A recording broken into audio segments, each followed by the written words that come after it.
where Donald Trump says a framework deal has been reached over the future of Greenland, and those tariffs that were due to be imposed on some European nations have been reversed. We're not clear yet, though, on what the specifics of the deal is. But it does seem a result was coming from early this morning, because the US president walked back claims that he'd use force to acquire the Arctic territory in a speech overnight. We probably won't get anything unless I decide to use excessive strength and force where we would be, frankly, unstoppable. But I won't do that. Okay? Now everyone's saying, oh, good. They have a choice. You can say yes, and we will be very appreciative, or you can say no, and we will remember. Well, you know, we've been talking about this all week, folks. It's classic Trump negotiations. Come in big, but then lower your expectations and eventually get what you want. The president's very good at that. Now, after a meeting with NATO Secretary General Mark Rutte this morning, the president posted this on Truth. It's lengthy, but based upon a very productive meeting that I've had with the Secretary General of NATO, Mark Rutte, we formed the framework of a future deal with respect to Greenland and, in fact, the entire Arctic region. This solution, if consummated, will be a great one for the US and all NATO nations. Based upon this understanding, I will not be imposing the tariffs that were scheduled to go into effect on February 1. Additional discussions are being held concerning the Golden Dome as it pertains to Greenland. Further information will be made available as discussions progress. So, yeah, we're not clear on the details, but as the president points out here, the VP, J.D. Vance, Secretary of State Marco Rubio, the Special Envoy Steve Witkoff and various others as needed will be responsible for ongoing negotiations. They'll report directly to me. Thank you for your attention to this matter. As per Donald Trump. Mark Stone now with more. He says, based on a very productive meeting I've had with the NATO Secretary General Mark Rutte, we have formed the framework of a future deal with respect to Greenland and, in fact, the entire Arctic region. This solution, if consummated, will be a great one for the United States of America and all nations. Based on this understanding, I will not be imposing the tariffs that were scheduled to go into effect on February the 1st. He goes on to say additional discussions are being held concerning the Golden Dome as it pertains to Greenland. Further information will be made available as discussions progress. And he concludes, J.D. Vance, the Vice President, and Marco Rubio, Secretary of State, Special Envoy Steve Witkoff and various others, as needed, will be responsible for the negotiations. So he is framing it as some sort of a breakthrough and that discussions have taken place, which means that that Europe and Greenland and Denmark have met his demands and therefore the tariff threat has gone away.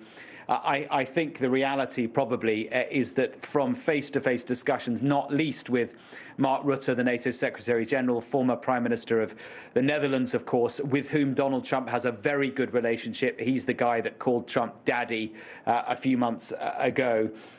Following those discussions, a de-escalation has taken place, and it has placed things precisely where Denmark wanted them to be last week. Remember, it was the Danish foreign minister that came here to Washington and went away saying that he had secured, so he thought then, agreement for a working group, as he described it, to work through the Greenland issue. Well, that is now precisely what Donald Trump has agreed to, a working group which will include J.D. Vance, Marco Rubio, Steve Witkoff and others, and that they will discuss how the Golden Dome, which is a missile defense system that Donald Trump wants to build, can be installed into Greenland for the security of the Western Hemisphere. And interestingly, just looking back at this, at no point in this message, in this Truth Social post, does Donald Trump mention anything about America taking ownership or sovereignty of Greenland. So a U-turn for sure. Right on cue, President Trump, live. Well, he's a great leader. I think he's fantastic. The Secretary General was representing the other side, which is really us too, because, you know, we're a very important member of NATO. I've done a lot for NATO. And it's really nice. I mean, it's a deal that everybody's very happy with. Does it still include the United States having ownership of Greenland like you said you wanted? It's a long-term deal. It's the ultimate long-term deal. I think it puts everybody in a really good position. especially as it pertains to security and minerals and other minerals. Sir, how important is it for your legacy? Have you already spoken to other European leaders? Have you already spoken to other European leaders? Yes, I have. How long will the deal be, Mr. President? Infinite. Did you speak to Denmark? Did you speak to Denmark? Forever. Will there be money involved? It's signed forever. Will there be It's a deal that's forever. Will there be an effect? Anyway, Mr. President. Will there be an effect?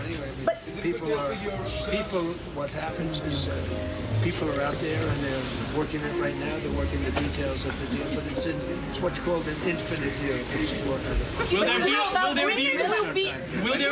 there be an effect? About Russia trying to come and take over Greenland. If you're worried that Putin would do something like that, why invite him to join your board of peace? Because we want everybody. We want all nations. We want all nations where people have control, people have power. That way we're never going to have a problem. This is the greatest board ever assembled. And everybody wants to be on it. But yeah, I have some controversial people on it, but these are people that get the job done. These are people that have tremendous influence. If I put all babies on the board, it wouldn't be very much. So he was invited. He's accepted. Many people have accepted. I don't know of anybody that hasn't accepted. But it's going to be great. I think the Board of Peace will be the most prestigious board ever, and it's going to get a lot of work done that the United Nations should have done. And we'll work with the United Nations, but the Board of Peace is going to be special. We're going to have peace. It started off with Gaza and the Middle East. We've got peace in the Middle East, tremendous peace in the Middle East. Nobody thought that was possible. And that happened by taking out the Iran nuclear threat. Without that, it could have never happened. But the board is going to be, I think, really fantastic. And I think it'll be the most prestigious board of any board ever in world history. Thank you very much. Mr. President, how important is it for you to have